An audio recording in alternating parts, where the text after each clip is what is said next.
Stay down. I told you to stay down. I am not resisting. You walk in here dressed like that expecting everyone to salute you? I don't care how many medals you pinned on. You don't get special treatment because you throw on a uniform. My identification is valid. I've seen... At 6:14 p.m. on a Sunday evening inside Atlanta Hartsfield-Jackson International Airport, a black man in navy dress blues walked through the civilian terminal alone. His name was Senior Chief Darnell Osei. He was 38 years old, an active-duty Navy SEAL with more than 16 years in special operations. Less than 72 hours earlier, he had been emergency evacuated from a covert operation inside Iranian territory. The details of that mission would never be made public. What was visible were the marks it had left on him. A bandaged right hand, a sutured cut above his left eyebrow, eyes that hadn't closed in over 40 hours. He carried a duffel bag over one shoulder and a sealed military dossier under his arm, stamped with Department of Defense classification markings. He had been rerouted through Atlanta on a military transport connection and directed through the civilian terminal to catch a flight to Naval Station Norfolk, where a classified debrief was waiting. The terminal was busy with the usual Sunday evening crowd. Families returning from vacations, business travelers on red-eyes, flight crews moving between gates.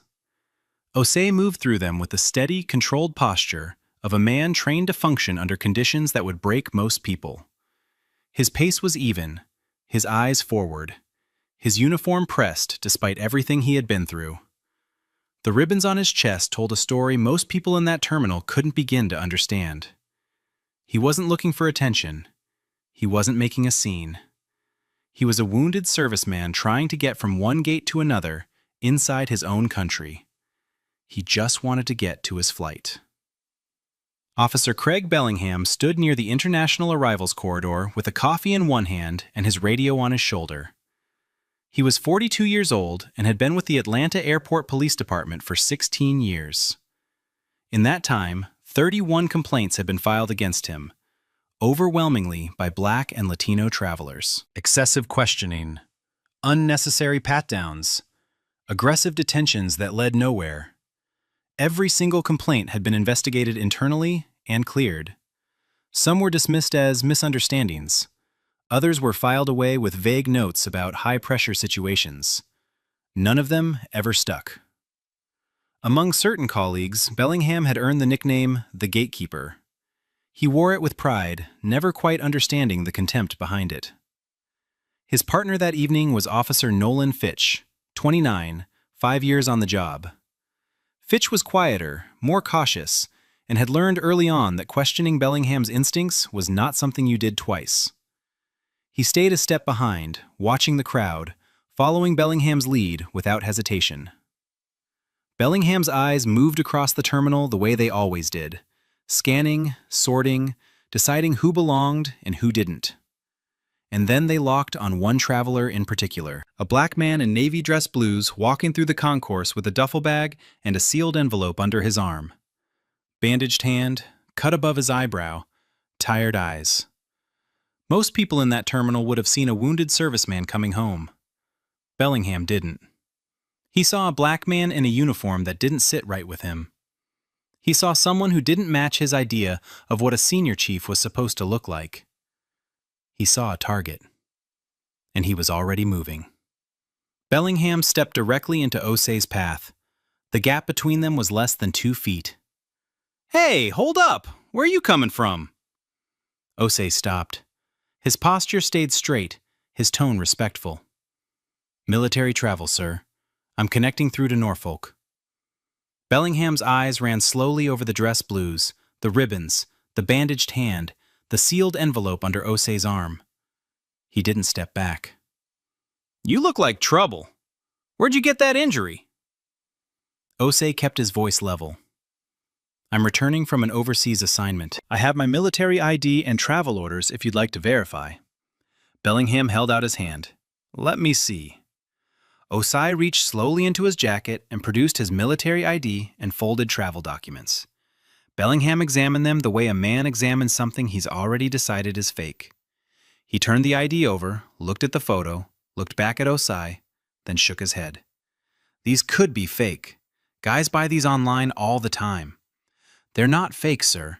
You can verify them through... I'll decide what I verify. Bellingham handed the ID to Fitch without looking at him. Osai's jaw tightened slightly. I'd like to speak with a supervisor. Bellingham's expression shifted. You don't get to make demands. Put the bags down. Both of them. Osai lowered the duffel to the floor, but he kept the sealed dossier under his arm. Sir, this document is classified military material. I'm not authorized to surrender it to civilian law enforcement. Bellingham stepped closer. His voice dropped, but carried enough to reach the travelers who were beginning to slow down and watch. I don't care what you call it. You put it down, or I'll put you down. Fitch shifted his weight behind them. His eyes moved to the growing number of phones being raised across the concourse. He said nothing. Osei placed nothing else on the ground. He held the dossier steady under his arm, his voice calm and clear. This document is classified. I am not authorized to release it. That was the last full sentence he got out before Bellingham grabbed his arm. The grip was hard and immediate, fingers locking around the same wrist that was already wrapped in gauze. Osei didn't pull away. He didn't shift his weight. He said, I am not resisting. This document is classified. Bellingham twisted the arm upward. The gauze tore slightly and Osei's jaw clenched, but he stayed still. Then Bellingham drove his open hand into Osei's upper back and shoved him forward. Osei's knees hit the tile first, then his shoulder, then the side of his face. The sealed dossier skid across the terminal floor, spinning to a stop near a row of seats. The sound of the impact echoed through the concourse. A woman gasped. A child near the window started crying. Fitch moved in fast and pinned Osei's legs to the floor. Bellingham dropped a knee between his shoulder blades and yanked both arms behind his back. The bandage on Osei's hand tore open completely. Blood smeared across the white tile. Stop resisting, Bellingham shouted. I have not moved, Osei said. His cheek was pressed flat to the floor. His breathing was controlled. You are on camera. Bellingham leaned close. The body cam on his chest was blinking red. It picked up every word. Guys like you always have a story. Uniform doesn't make you somebody. The concourse had gone still. A wall of phones surrounded them. A retired Marine colonel in a veteran's cap stepped forward, his voice hard. That man is in a Navy uniform. Let him go. Now. A young woman near the gate had her phone raised at arm's length, live streaming. The viewer count was already in the thousands. A white man in a business suit announced loudly, I'm an attorney, and what I'm watching is unlawful. Fitch leaned toward Bellingham, voice low. Craig, maybe we should check with a supervisor. Bellingham didn't look at him. He tightened the cuffs and stood up. Airport Police Sergeant Vanessa Trask came around the corner of Concourse B at a fast walk, drawn by the radio call Bellingham had put out and the sound of raised voices carrying down the terminal. She was 44 years old, 18 years on the job, and had supervised enough shifts to know the difference between a real incident and an officer making one. What she saw stopped her mid-stride. A black man in full Navy dress blues was face down on the terminal floor, blood on the tile beneath his hand, cuffs on his wrists, a knee mark still visible on the back of his jacket.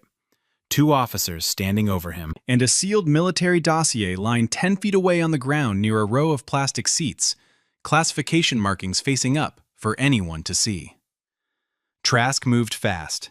She stepped between Bellingham and the crowd, looked down at Osei, then back at Bellingham. Get him up. Now. Bellingham didn't move. He's non-compliant. Trask crouched slightly and picked up the military ID that Fitch was still holding. She read the name, the rank, the unit. Senior Chief Petty Officer, Naval Special Warfare. She stood slowly and looked Bellingham directly in the eyes. Her voice dropped low enough that only he and Fitch could hear. Craig, do you have any idea what you've done? Bellingham's jaw tightened. He was, take the cuffs off. Now. Bellingham didn't move. Trask didn't blink. That was not a request, officer. Fitch stepped forward and removed the cuffs. Osei rose slowly from the tile. His right hand was bleeding freely now, the bandage torn away completely. The cut above his eyebrow had reopened. He flexed his fingers, wincing, and looked at Trask. She met his eyes. "Senior Chief, I'm Sergeant Trask. I'm calling medical and my commanding officer right now." She walked to the dossier, picked it up carefully by the edges, and secured it under her arm. Then she keyed her radio. "Chief Pratt, this is Trask, Concourse B. I need you here immediately. We have a situation involving an active duty Special Operations Service member and classified military documents." Trask walked Osei down a side corridor and into a small conference room used for internal briefings. She offered him water and a chair. He took both. His posture was still straight, but the exhaustion was pulling at him now. 40-plus hours without sleep, a reopened wound, and the adrenaline beginning to drain from his system. Airport Chief Julius Pratt arrived within minutes. He was in his late 50s, calm, deliberate, and the moment he stepped into the room and saw the classification markings on the sealed dossier, his expression changed. He picked up the phone and dialed the Department of Defense liaison number. The call lasted less than 3 minutes. His voice was tight the entire time. "Yes, sir. Active duty. Naval Special Warfare. Classified material was on the floor of a public terminal. Bodycam was rolling." He hung up and looked at Trask. Within 20 minutes, 2 men in civilian suits walked through the terminal without stopping at any checkpoint. One was from NCIS. The other carried credentials from the Defense Intelligence Agency. They secured the dossier first. Then they asked to see the Bodycam footage. The playback began in a closed room down the hall. It showed everything.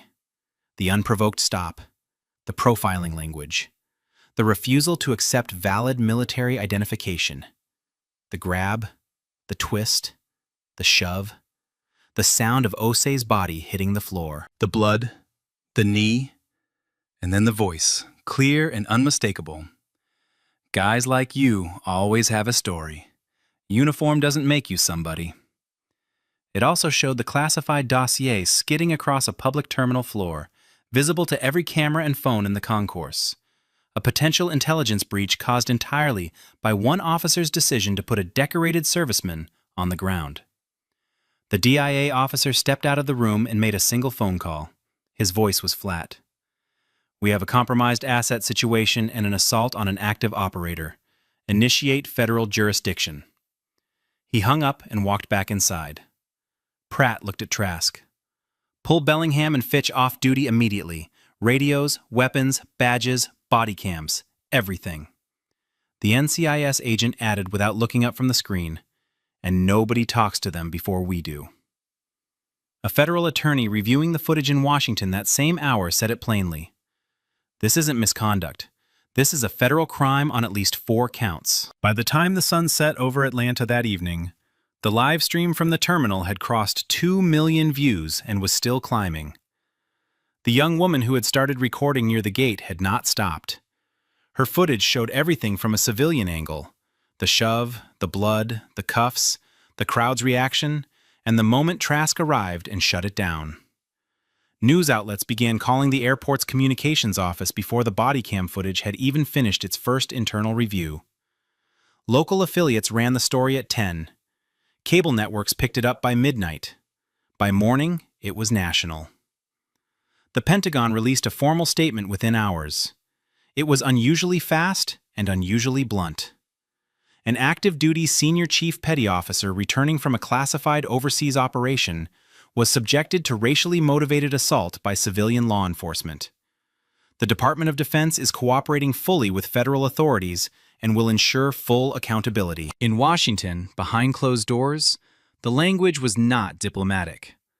A senior defense official stood before a room of JAG attorneys and investigators and said what the press release could not. He was evacuated under fire from a hostile nation. He survived what most people in this building will never have to face. And then he got his face put on the floor of an American airport because of the color of his skin. This ends careers. This ends freedom. There was no discussion after that, only action. The Department of Justice Civil Rights Division opened a formal investigation. Homeland Security's Office of Inspector General launched a parallel inquiry into airport police operations at Hartsfield-Jackson. NCIS formally assumed control of the criminal investigation, pulling jurisdiction from local authorities entirely. That same night, Senior Chief Darnell Osei sat in a quiet room at the airport and gave his full statement to a federal agent. His voice was steady. His recollection was precise. He described every word Bellingham had said, every point of physical contact, every second of the encounter, from the first step to the last cuff. The agent listened without interrupting. When Osei finished, the agent closed his notebook and said, "That's one of the clearest statements I've ever taken." Osei nodded once. "I was trained to remember details under pressure." Officer Craig Bellingham was placed on unpaid suspension the following morning. His badge was collected, his firearm was secured, his access card was deactivated. He was told not to contact any member of the department or any party involved in the investigation. He drove home in silence. Within 48 hours, his 31 prior complaints were pulled from internal files and placed under federal review. What the department had spent 14 years dismissing, the federal government began examining in detail. And then, the victims started coming forward. A black airline pilot named Captain Solomon Ibarra was the first to speak publicly. He described being stopped by Bellingham 2 years earlier while walking through the terminal in full uniform with his crew. Bellingham had detained him for 45 minutes, questioning whether his credentials were real, refusing to contact the airline for verification, and only releasing him after a gate supervisor intervened. Ibarra said he had filed a complaint. It was marked resolved, with no action taken. A Latino TSA supervisor named Hector Padilla came forward next. He described being accused by Bellingham of trespassing inside the terminal where he had worked for 9 years. Bellingham had demanded his employee badge, called it suspicious, and threatened to have him escorted out. Padilla had filed a formal grievance.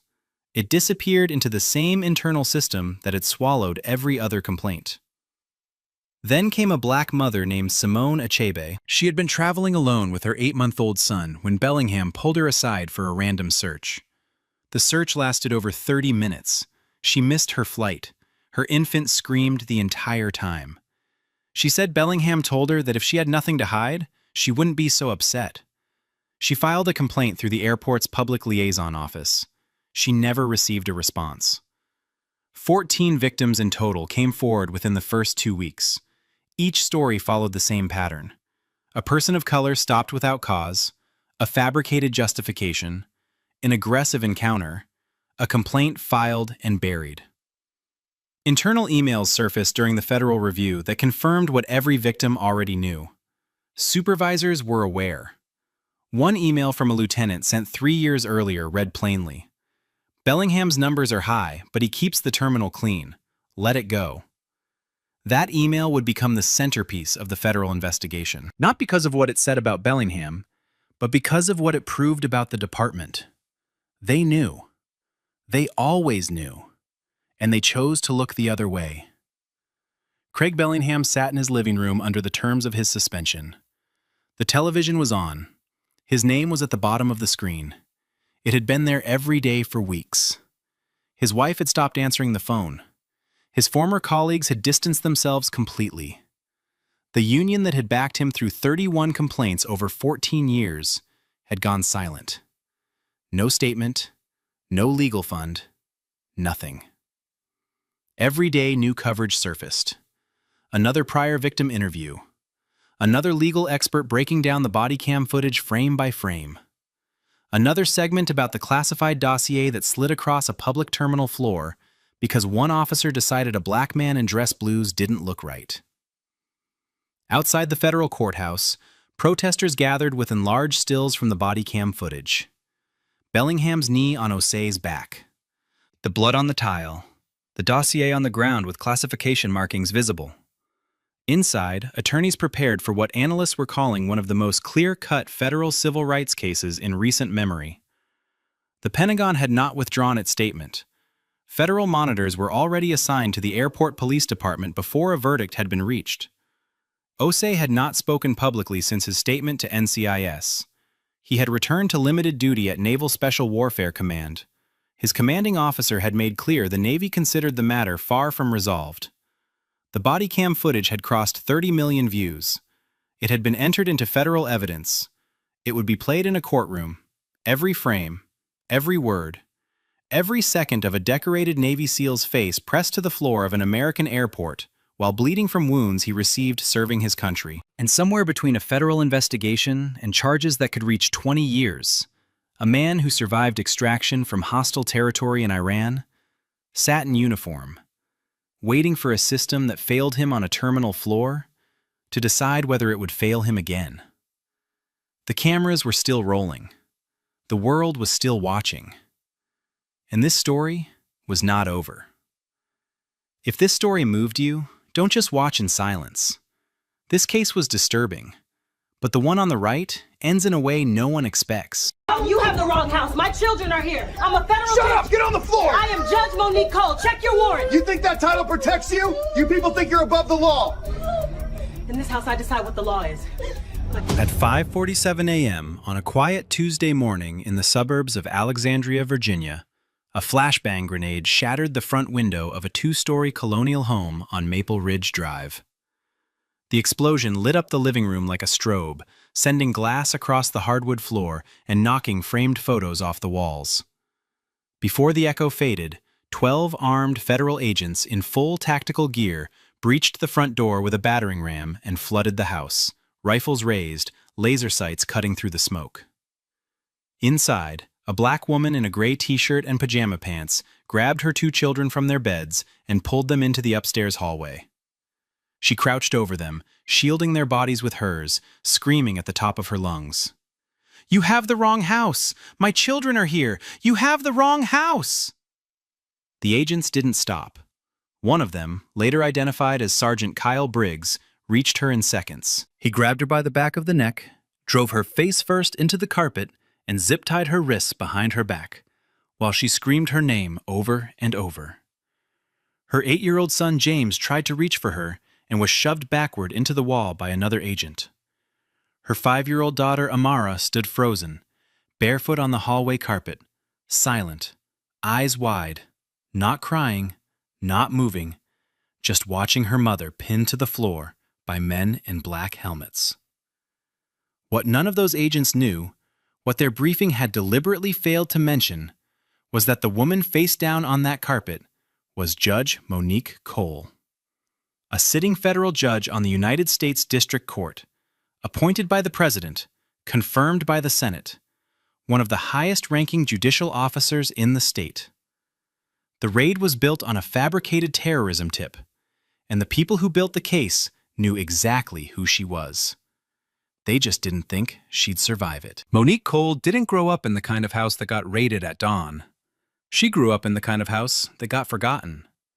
A 2-bedroom unit in the Gilmore Homes public housing project in West Baltimore, where the hallways smelled like bleach and the elevators never worked.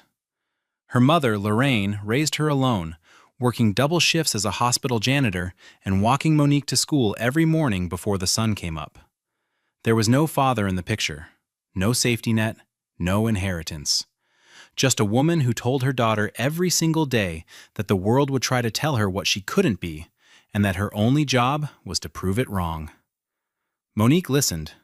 She earned a full scholarship to Howard University, graduated summa cum laude, and was accepted to Yale Law School, where she was one of only 11 black women in her class. She clerked for a Supreme Court justice, spent a decade as a federal prosecutor specializing in civil rights cases, and built a reputation for going after the cases no one else wanted to touch. Police brutality, prosecutorial misconduct, corruption inside the agencies that were supposed to protect people who looked like her. At 39, she was nominated to the federal bench. At 44, she was one of the most respected and most feared judges in the district. Officers she had sentenced despised her. Agencies she had embarrassed wanted her gone. Political figures called her rulings activist overreach. She didn't care. She lived modestly in a quiet suburb with her 2 children, James and Amara. Her husband, a Marine named David Cole, had been killed in Afghanistan 4 years earlier. She carried that loss in silence and poured everything she had into her children and her work. The legal community admired her. The people she held accountable feared her. And someone, somewhere inside the federal government, had decided she needed to be destroyed.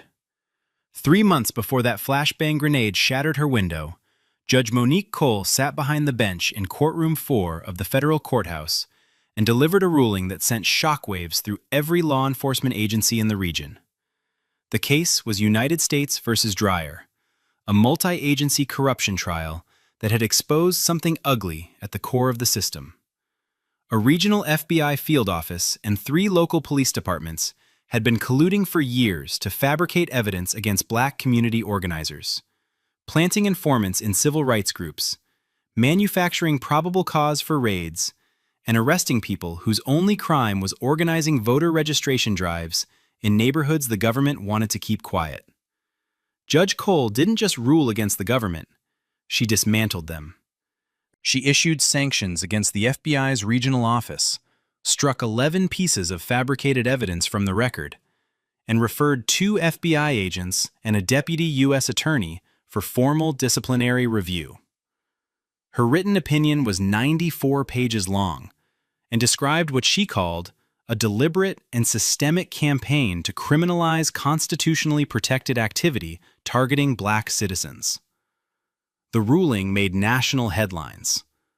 Legal scholars called it one of the most significant judicial rebukes of federal law enforcement in a decade. Inside the regional FBI office, the reaction was quiet and venomous. No one challenged the ruling publicly, but behind closed doors, in break rooms and on encrypted messaging threads, conversations began. Not about reforming the office, not about accountability, about her. About how to discredit her, how to neutralize the judge who had humiliated them on the national stage. The conversations weren't official. They didn't appear on any record. They moved through back channels, old favors, and a culture of retaliation that had been baked into that office for years. A culture where challenging the Bureau meant becoming a target. And in every one of those conversations, one name kept surfacing: Supervisory Special Agent Richard Hale. Richard Hale was 51 years old and had spent 24 of those years inside the FBI.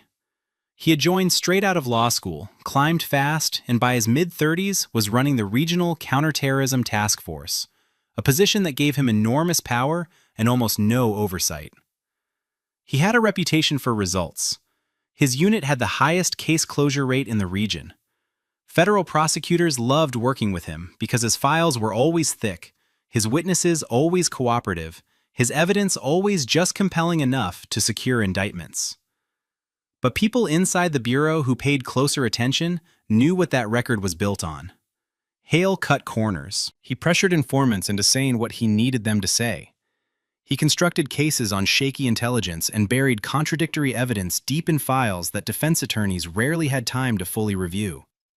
He had been the subject of 2 internal reviews, both of which were closed without action after senior officials intervened on his behalf. He operated in the space between legal and defensible, and he had never once been held accountable for crossing the line. Until Judge Cole. Hale was one of the agents sanctioned in the Dreyer ruling. His name appeared 14 times in the judge's opinion. She described his unit's conduct as reckless, deceptive, and fundamentally incompatible with the constitutional obligations of federal law enforcement. For a man who had spent 2 decades believing he was untouchable, the ruling felt like a personal attack. And Hale responded the way he always did when someone challenged him. He went on offense. Quietly, methodically, without authorization. He began building a file on Monique Cole. Not through official channels, not through any sanctioned investigation. He used a confidential informant named Raymond Sykes, a man with a 15-year criminal history who had been facing drug trafficking charges and would say anything to anyone if it meant shaving time off his sentence. Hale coached Sykes over a series of meetings to fabricate a connection between Judge Cole and a domestic terrorism network. Sykes claimed that Monique had been funneling money through a fake charity to an extremist organization with ties to violent anti-government activity. None of it was true. Not a single word. But on paper, with Hale's hand guiding the narrative, it looked just real enough to move forward. Hale didn't build the case alone. He couldn't. A fabrication this size needed layers, enough paperwork and procedural scaffolding to make it look legitimate from the outside, even if the inside was hollow. So he pulled in people he trusted. Not people who believed in the case. People who owed him. People who were afraid of him. People who had learned over the years that when Richard Hale asked for something, you gave it to him and didn't ask questions. The first step was the paper trail. Hale's team took Monique Cole's legitimate financial records and began manipulating them. Charitable donations she had made to community organizations were reframed as suspicious transfers. A contribution to a Baltimore youth literacy program was flagged as a potential front. Wire transfers to her mother's bank account for medical expenses were tagged as structuring, a term used to describe deliberate evasion of federal reporting thresholds. None of it held up under honest scrutiny. But Hale wasn't building a case for trial. He was building a case for a warrant. Next came the FISA court order. Using Raymond Sykes' fabricated testimony as justification, Hale's team submitted a classified application to the Foreign Intelligence Surveillance Court requesting access to Monique's personal devices, her phone, her laptop, her home network. The application described her as a suspected financier of domestic terrorism with potential ties to foreign extremist networks. The FISA court, operating in secrecy as it always did, approved the order.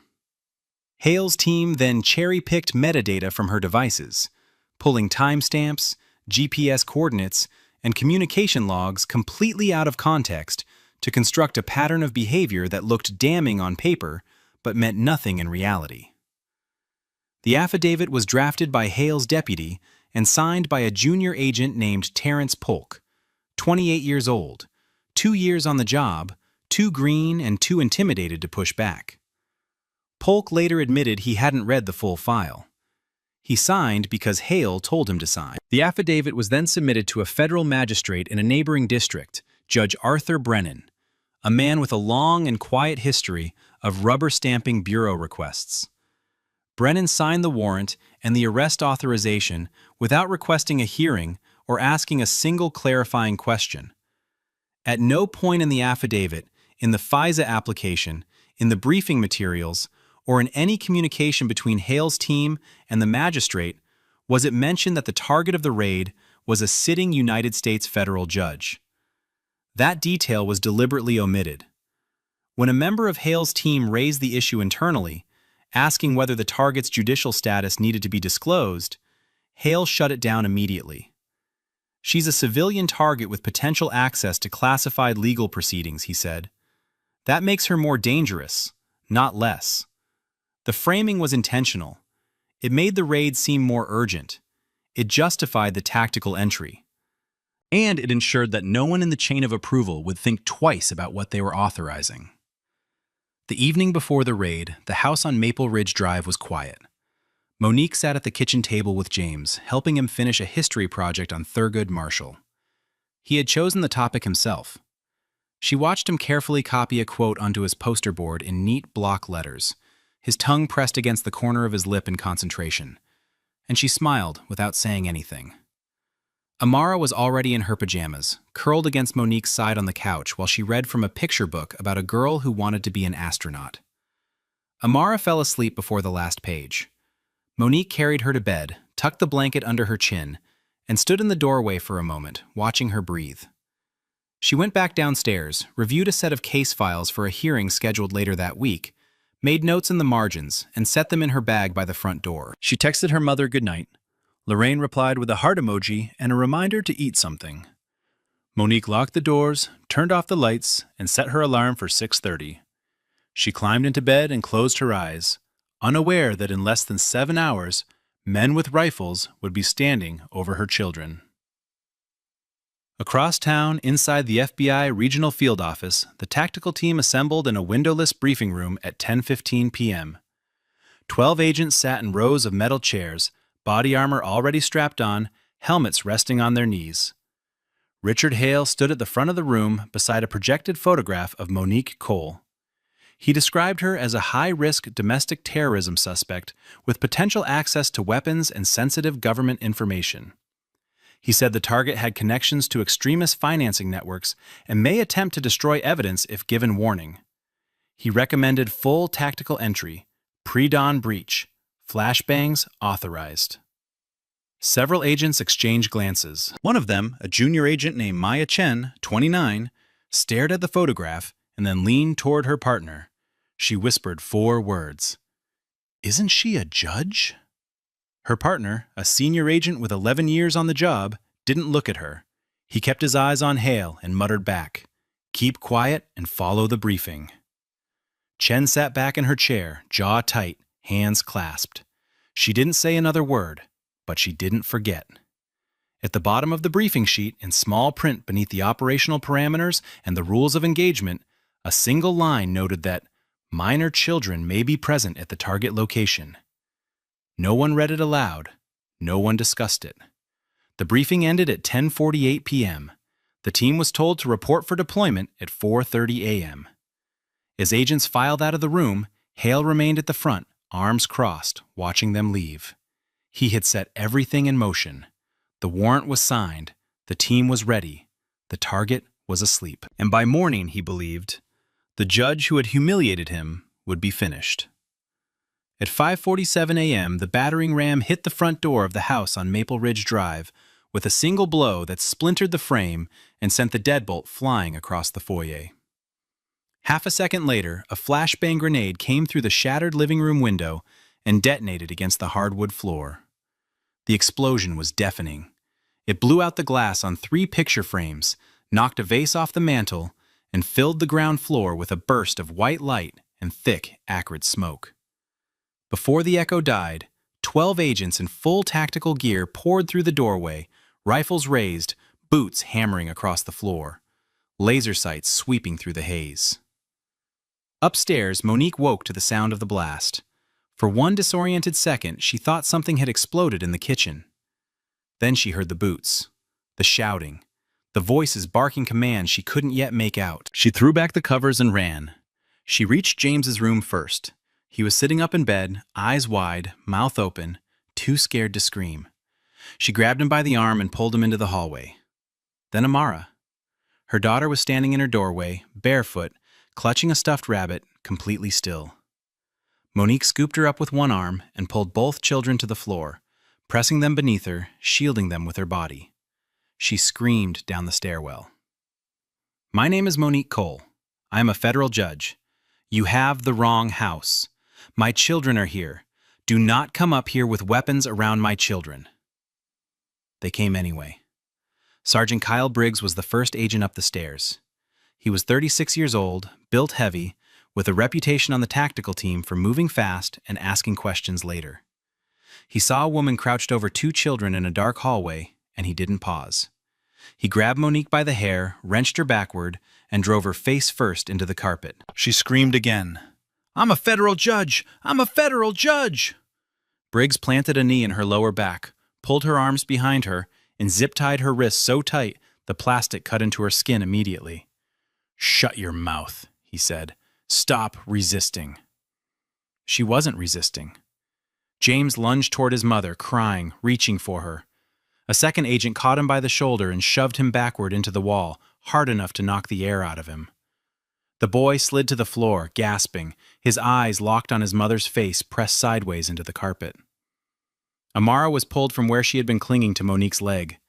She screamed as an agent carried her down the hallway and into the master bedroom, closing the door behind them. Monique could hear her daughter wailing through the wall. She couldn't move. She couldn't reach either of her children. She lay face down on the carpet for 11 minutes. While she was pinned to the floor, agents moved through the house with methodical aggression. They pulled books off shelves and threw them on the floor. They overturned furniture. They emptied kitchen drawers. They seized her laptop from the kitchen table, her personal journals from the nightstand, and her legal files from the bag by the front door. Those files contained sealed federal case documents, judicial correspondence, and privileged attorney communications, materials protected by judicial immunity and constitutional separation of powers. None of the agents hesitated. None of them asked what the documents were. They bagged everything. It was during the search of the kitchen that an agent named Torres opened a leather folio and found what was inside. A federal judicial identification card. A photo of Monique Cole. The words United States District Court Judge beneath her name. He stared at it for 3 full seconds. Then he looked up, turned toward the hallway, and called the team leader over. His voice was barely above a whisper, but everyone in the room heard it. "She's a judge. She's a federal judge." The room went quiet. The team leader, Agent Vargas, stood in the doorway between the living room and the hallway, holding the judicial ID in one hand and his radio in the other. Monique was still face down on the carpet, zip-tied, bleeding slightly from a rug burn that ran from her cheekbone to her jaw. James sat against the wall with his knees pulled to his chest, shaking. Amara's screams from behind the bedroom door had turned into a low, steady sob that hadn't stopped. Vargas keyed his radio. "Command, this is Vargas on scene at the target location. We have a situation. The target is identifying as a federal judge. We found judicial credentials, requesting guidance." There was a pause. Then Hale's voice came through, flat, controlled, and unmistakably deliberate. "Continue the search. Secure all materials. Transport the subject for processing." Vargas didn't move. He looked at the ID again. He looked at Monique on the floor. He looked at the child against the wall. His hand stayed on the radio. From behind him, a voice broke the silence. Maya Chen stepped forward from the group of agents near the stairwell. She was still in full tactical gear, helmet on, rifle lowered. Her voice was steady but firm. "I'm not participating in this any further. That woman is a sitting federal judge on the United States District Court. If we transport her for processing, every single person in this house will be facing federal charges. Not administrative review, federal charges. Obstruction of justice, assault on a judicial officer, deprivation of rights under color of law. This is over." Briggs turned toward her. "We have orders. Stand down and do your job." Chen didn't flinch. "Our orders are unlawful, and if you touch her again, I will personally file the complaint myself." The room split. Briggs looked to Vargas for backup. Another agent stepped closer to Chen, not threatening, but watching. Vargas raised a hand. "Quiet. Everybody quiet." He pulled out his personal phone and dialed a number that bypassed Hale entirely. He called the FBI's Office of Professional Responsibility directly. The call lasted less than 4 minutes. When Vargas lowered the phone, his face had changed. He looked at the team and spoke in a voice that left no room for argument. "Stand down. Weapons safe. Nobody touches anything else. We're done." Briggs exhaled through his nose. "This is going to blow back on all of us." Chen looked at him. "It already has." An agent opened the bedroom door and brought Amara back into the hallway. The girl's face was swollen from crying, her pajamas damp. She ran to her mother, who was still on the floor, still zip-tied. Monique couldn't hold her. She could only press her face against her daughter's hair and whisper that it was okay, that it was over, that Mommy was right here. But her hands were still bound behind her back. The order to release her hadn't come yet. When it finally did, 3 minutes later, an agent knelt beside her and cut the zip ties with a pair of trauma shears. The plastic had left deep red welts on both wrists. Monique sat up slowly, pulled both children into her arms, and held them on the floor of her own hallway surrounded by broken glass, overturned furniture, and the scattered remains of the life she had built. She didn't cry. She didn't shout. She looked at Vargas, and in a voice so controlled it made every agent in the room look away, she said 5 words. "Get out of my house." Monique didn't move from the hallway floor for a long time. She sat with her back against the wall, James under one arm, Amara under the other, and she held them in the wreckage of their home. The living room was destroyed. The couch had been flipped. Bookshelves were emptied across the floor. Broken glass from the front window glittered across the hardwood, catching the early morning light that was now streaming through the hole where the flashbang had come through. The smell of chemical residue hung in the air, sharp and metallic, mixing with the cold draft from outside. James was shaking. Not crying anymore, just shaking. His eyes were open but unfocused, staring at a point on the far wall. He hadn't spoken a word since the agent shoved him. When Monique whispered his name, he didn't respond. She pressed her lips to the top of his head and held him tighter. Amara had wet herself at some point during the ordeal. Her pajama pants were soaked, and she clung to Monique's shirt with both fists, her face buried against her mother's chest, making small, hiccuping sounds that came in waves. She hadn't let go since the zip ties were cut. Outside, the remaining agents stood on the front lawn in a loose cluster. Some had removed their helmets. A few spoke quietly into phones. None of them looked at the house. Neighbors had begun gathering on the sidewalk across the street, some in bathrobes, some holding coffee, all of them staring at the tactical vehicles parked along the curb and the shattered front window of a home they had walked past 1,000 times. A woman 3 doors down was already recording on her phone. A man in a veteran's cap stood at the edge of his driveway with his arms crossed, watching the agents with an expression that sat somewhere between anger and disbelief. At 6:31 a.m., a silver sedan screeched to a stop at the end of the driveway. Lorraine Cole, 68 years old, barely 5 feet tall, got out of the car before the engine was fully off. She saw the broken window, the agents, the tactical gear, and she started running. She pushed past the first agent she reached, shoving his arm aside when he tried to stop her. "Where is my daughter? Where are my grandchildren?" "What did you do?"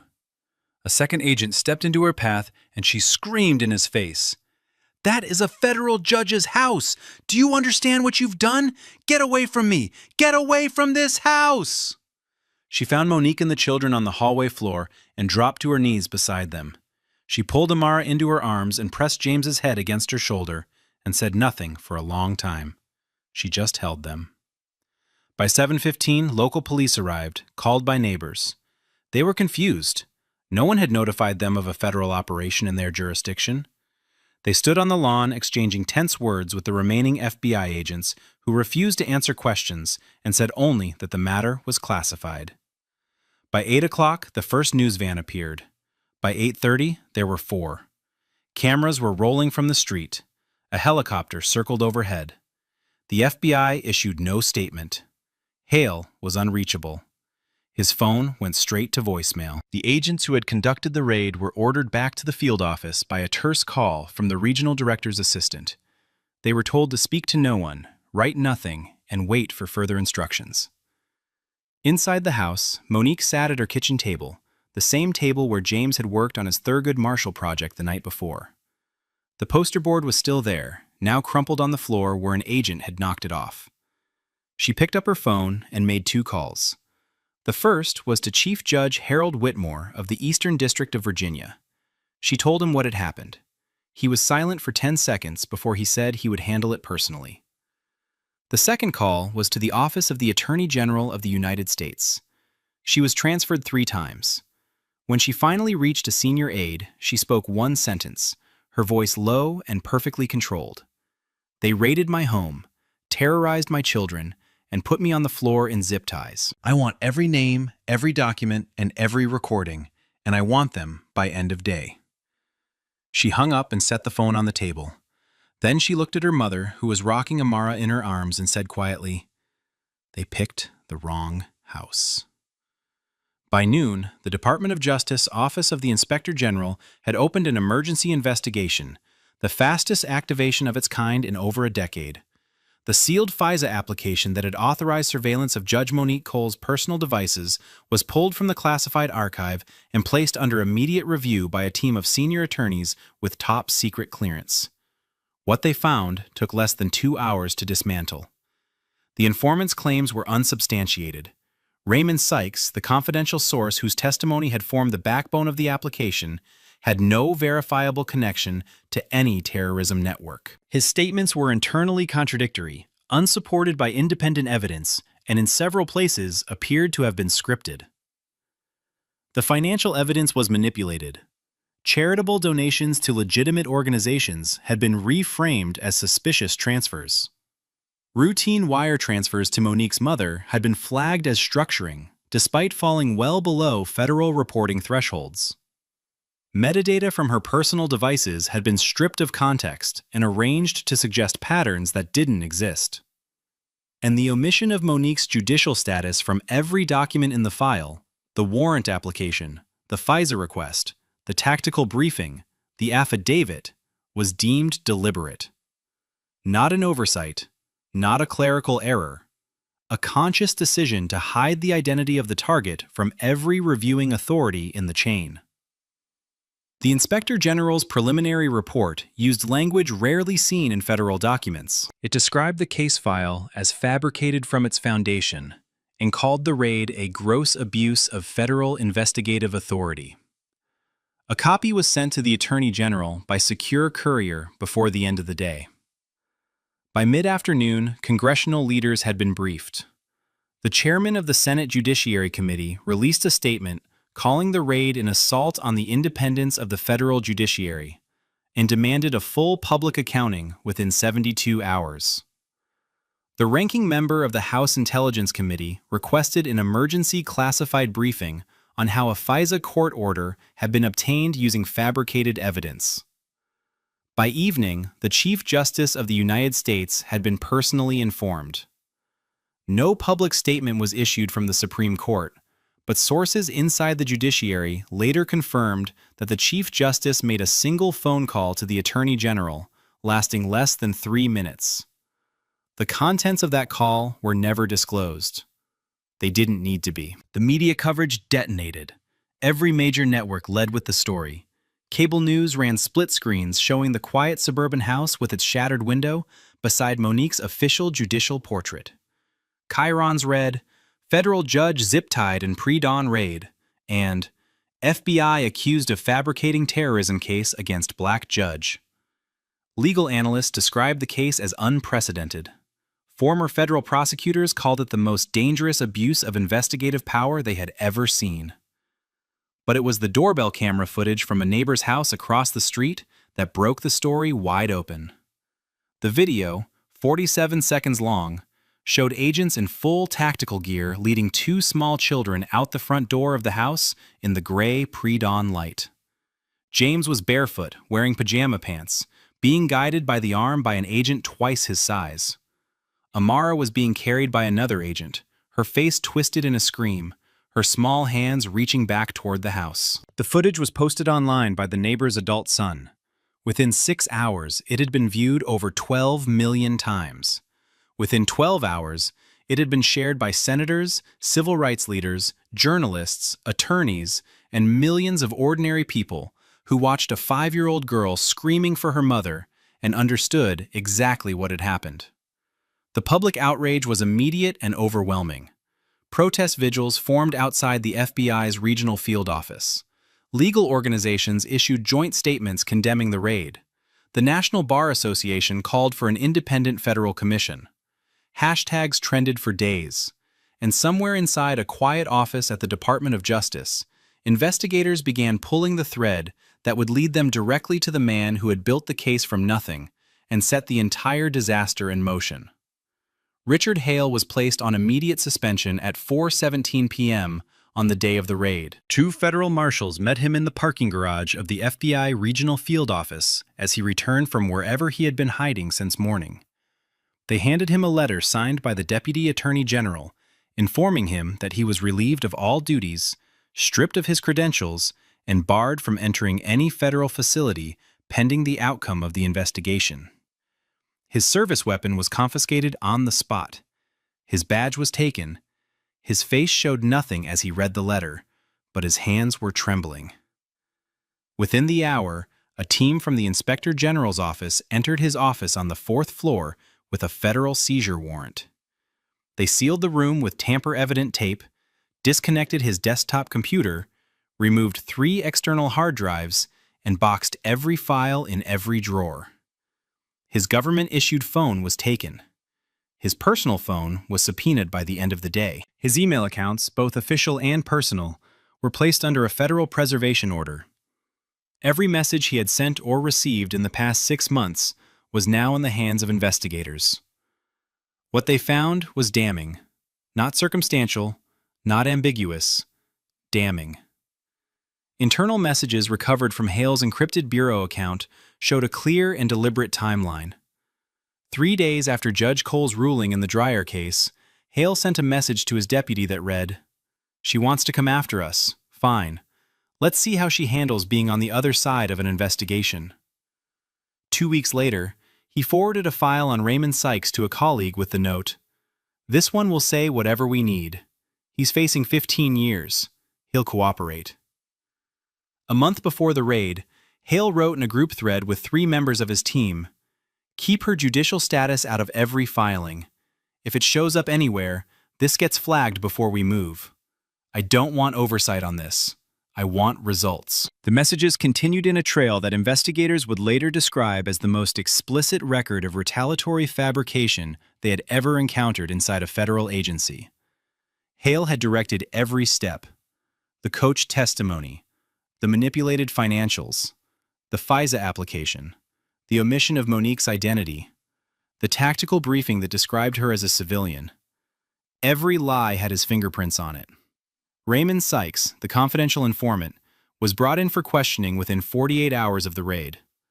He lasted less than an hour before he broke. Sitting in a federal interview room with 2 DOJ attorneys and an inspector general investigator across the table, Sykes recanted everything. He admitted Hale had coached him in 3 separate meetings, telling him exactly what to say about Judge Cole, what financial connections to describe, which organizations to name. Hale had promised him a reduced sentence and relocation through witness protection if the case moved forward successfully. Sykes said he never met Monique Cole. He had never heard her name before Hale mentioned it. He had no knowledge of any terrorism network. He made it all up because Hale told him to and because he was desperate. The junior agent who signed the affidavit, Terrence Polk, cooperated with investigators the same day. He confirmed he had been pressured by Hale to sign the document without reviewing the full case file. He said Hale told him the target was a civilian with possible ties to domestic extremism and that the case was time-sensitive. Polk said he never saw any reference to a judicial title. He never knew the target was a federal judge. When investigators showed him the messages proving Hale had ordered the omission, Polk put his head in his hands and said, "He told me it was clean. He told me everything had been vetted." Federal Magistrate Arthur Brennan, the judge who signed the search warrant and arrest authorization, was referred for formal judicial review within the week. Investigators found no direct communication between Brennan and Hale, but the pattern was unmistakable. Brennan had approved the warrant without a hearing, without requesting supplemental documentation, and without verifying the identity of the target, despite the filing containing enough red flags to warrant basic due diligence. Records showed Brennan had approved 97% of all warrant requests submitted by Hale's unit over the past 4 years, a rate that senior judicial officials described as deeply troubling. Whether Brennan had acted out of negligence or deliberate complicity would be the subject of a separate investigation. But either way, his time on the bench was over. Hale sat in his living room that night with the curtains drawn and the television off. His phone was gone. His badge was gone. His office was sealed. The people he had trusted to stay quiet were lining up to cooperate, and the case he had built to destroy a judge was now destroying him, piece by piece, in a way he could not stop and could not control. 4 days after the raid, the Attorney General of the United States stood behind a podium in the main briefing room of the Department of Justice and addressed the nation. The room was packed. Every major news outlet had a camera in position. The Attorney General spoke for 11 minutes without taking a question. What happened to Judge Monique Cole and her family was an unconscionable abuse of federal power and a direct attack on the independence of the American judiciary. A sitting federal judge was targeted, surveilled, and subjected to a violent pre-dawn raid based on evidence that was fabricated from the ground up by individuals within the FBI who used their authority not to protect this country, but to punish a judge for doing her job. Her children were ripped from their beds. Her home was destroyed. Her constitutional rights were violated in ways that strike at the very foundation of our system of government. This department will pursue full accountability for every individual involved, without exception and without compromise. The statement was broadcast live on every network. Within the hour, the president released a written statement calling the raid a stain on the integrity of federal law enforcement and affirming the administration's full support for the independent investigation. The charges came the next morning. A federal grand jury returned a sealed indictment against Supervisory Special Agent Richard Hale on 5 counts. Conspiracy to deprive civil rights under 18 U.S.C. Section 241. Fabrication of evidence in a federal investigation. Obstruction of justice. Abuse of authority. And retaliatory conduct against a federal official, a charge that carried enhanced penalties because the target was a sitting judge. Hale was arrested at his home at 6 a.m. by U.S. Marshals.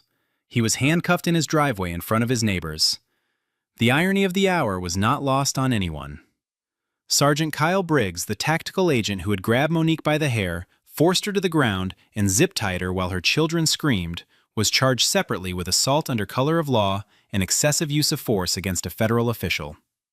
His body camera footage, which had captured every second of his conduct during the raid, was entered into the federal record as primary evidence. 3 additional agents who participated in the raid were placed under formal investigation for failure to intervene, destruction of privileged materials, and conduct unbecoming of a federal officer. Federal Magistrate Arthur Brennan was suspended from the bench pending the outcome of a judicial conduct review. His caseload was reassigned, his chambers were sealed. A preliminary review found that he had approved the warrant in under 9 minutes, without reading the full affidavit, a fact that would feature prominently in the misconduct proceedings that followed. The FBI director requested a private meeting with Judge Cole at her home. He wanted to deliver a personal apology on behalf of the Bureau. Monique's attorney, a former federal prosecutor named David Harmon, responded on her behalf within the hour. The message was 3 sentences long. Judge Cole will not be meeting with the director. An apology does not repair what was done to her children. When the government is ready to discuss accountability, not regret, her legal team will be available. The statement was leaked to the press within minutes. It led every evening broadcast. The headline on the front page of the Washington Post the next morning read, "Apologies don't fix what my children saw." Beneath it was a photograph of the shattered front window of the house on Maple Ridge Drive, the flashbang scorch marks still visible on the hardwood floor inside. The trial of Richard Hale began on a Monday morning in the same federal courthouse where Judge Monique Cole had spent years presiding over cases from the bench. The courtroom was packed. Every seat in the gallery was taken. Journalists filled the press section. Legal observers from civil rights organizations, bar associations, and judicial advocacy groups lined the back wall. Outside, a crowd had gathered on the courthouse steps, holding signs and watching the proceedings on phones through a live audio feed that had been authorized by the presiding judge. The prosecution's case was methodical and devastating. Over the course of 9 days, federal attorneys dismantled every piece of the fabricated case that Hale had built against Monique Cole.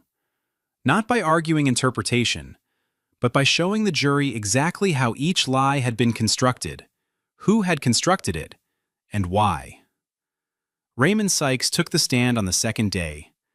He described in detail how Hale had recruited him, coached him, and fed him the specific language to use in his testimony.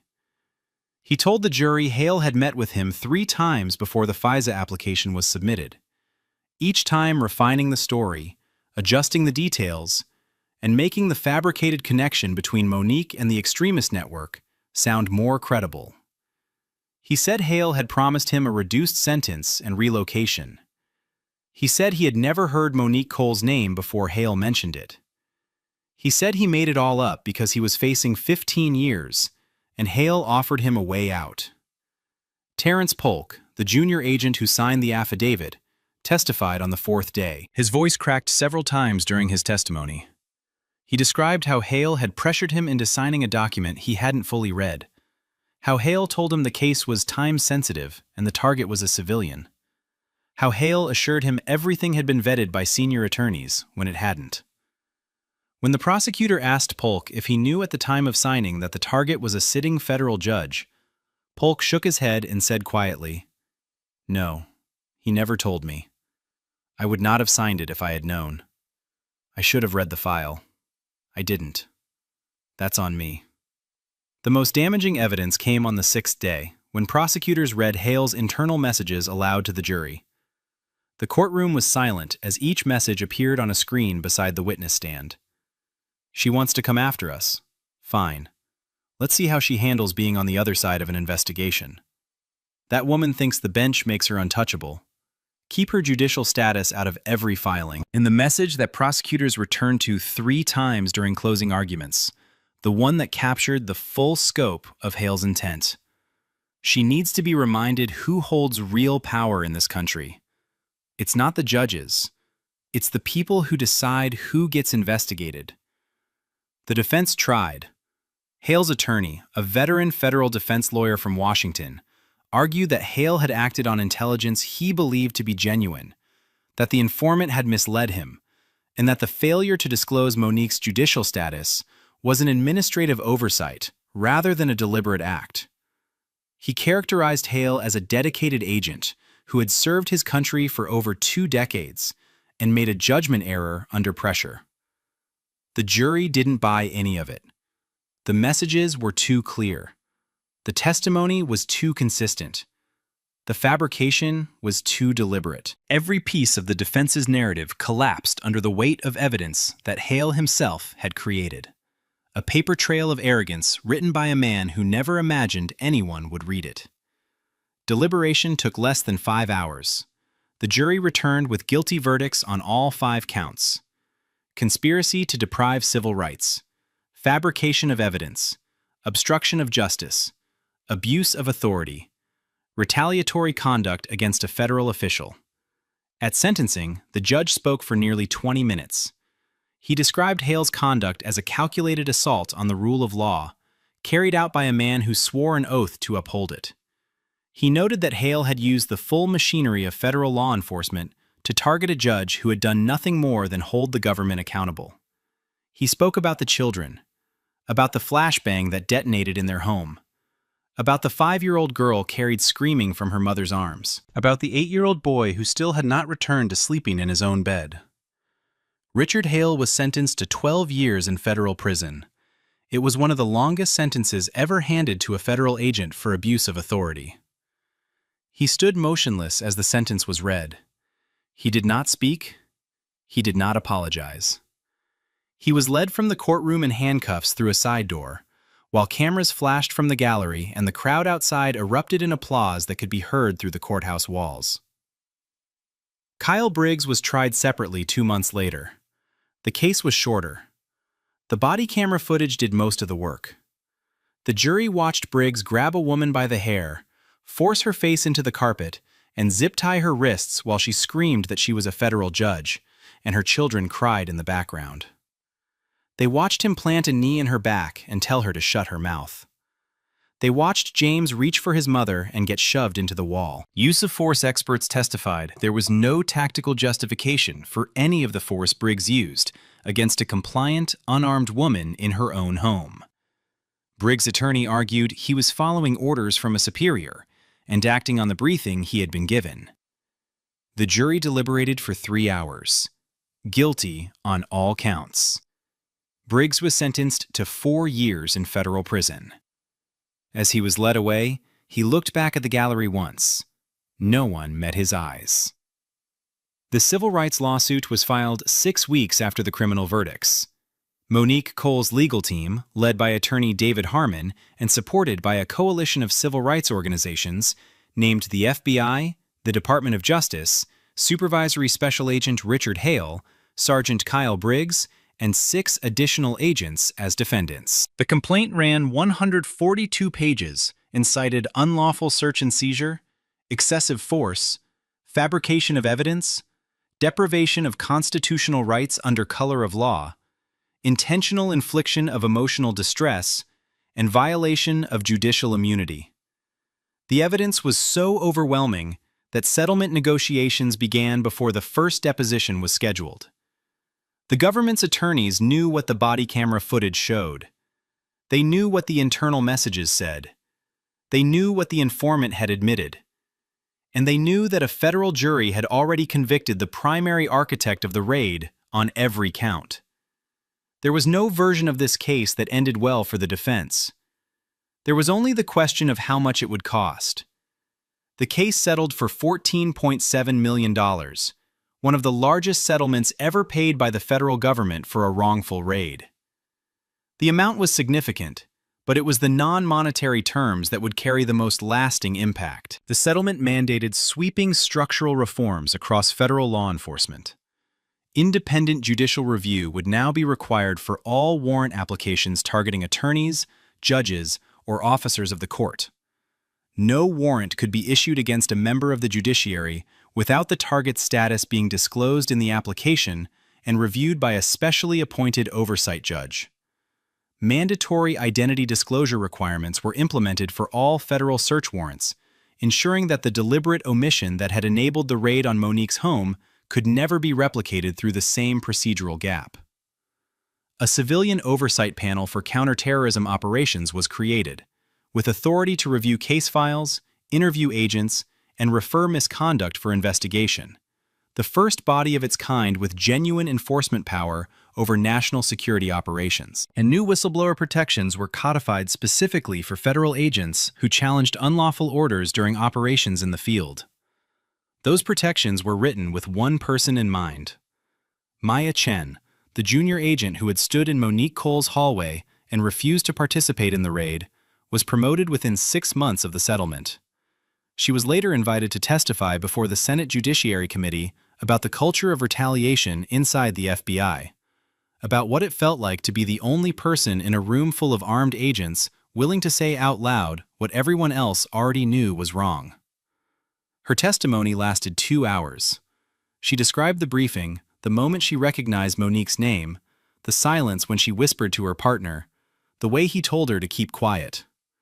She described standing in that hallway, watching a woman on the floor with zip-tied wrists and 2 terrified children, and making a decision that she knew could end her career. She said she would make the same decision again without hesitation.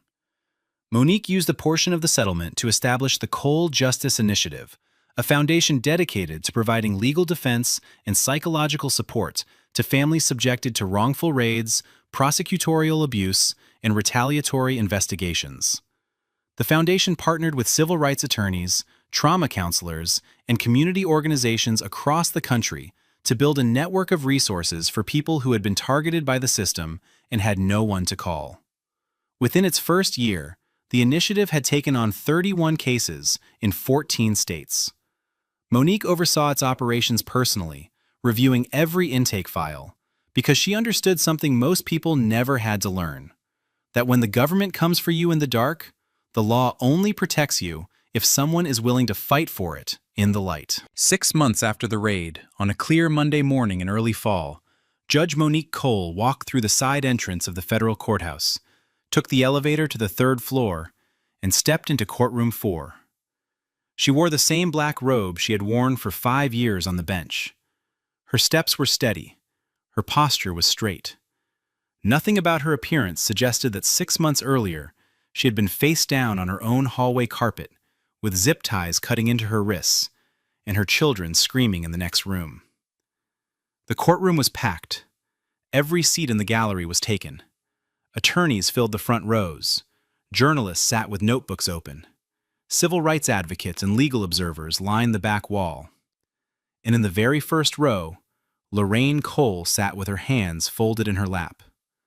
James was beside her, quiet, his left hand gripping the edge of the bench, a habit his therapist said would fade with time. Amara sat on Lorraine's other side, legs swinging above the floor, clutching the same stuffed rabbit she had been holding the morning the agents came. She still woke up screaming some nights, but she was there. They both were. Monique looked out at the gallery. She saw the attorneys, the press, her mother's face, her son's tight grip, her daughter's small hands. She didn't make a speech.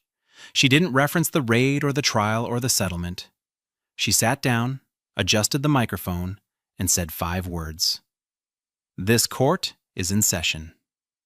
Outside, a training bulletin circulated through federal law enforcement agencies nationwide. It showed a doorbell camera still frame, 2 agents in tactical gear walking a barefoot boy down a suburban driveway while carrying a screaming 5-year-old girl reaching back toward the house. Beneath the image, 6 words in plain black letters. This is what abuse of power looks like. No names were printed. They didn't need to be. The careers were already gone. If you think this